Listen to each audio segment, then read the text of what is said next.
بسم اللہ الرحمن الرحیم۔ السلام علیکم ورحمۃ اللہ وبرکاتہ۔ عابد راجہ چینل کی طرف سے آج میں اپنے چاہنے والوں کے لیے ایک بہت ہی پیارا عمل لایا ہوں۔ رات سونے سے پہلے بستر پر 3 مرتبہ پڑھیں، اللہ پاک کا کرم ہوگا۔ ہر روز رات کو سونے سے پہلے آپ نے یہ دعائیں ضرور پڑھنی ہے۔ پہلی دعا ہے بسم اللہ الرحمن الرحیم ربی نجنی من القوم الظالمین، اے میرے رب مجھے ظالم لوگوں سے بچا لیجئے۔ ربی انی لما انزلت الی من خیر فقیر، اے میرے رب تو جو کچھ بھی بھلائی میری طرف اتارے میں اس کا محتاج ہوں۔ ربی انی مغلوب فانتصر، اے میرے رب میں بے بس ہوں میری مدد فرما۔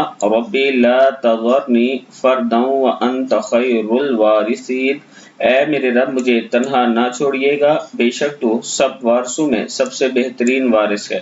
رب ارحمہما کما ربیانی صغیرا، اے میرے رب میرے ماں باپ پر رحم فرما جس طرح انہوں نے بچپن میں مجھ پر رحم فرمایا۔ ربنا اغفر لی ولوالدی وللمؤمنین یوم یقوم الحساب، اے میرے رب مجھے اور میرے والدین کو اور سب مومنین کو بخش دینا جس دن تو حساب قائم کرے۔ صدق اللہ العظیم۔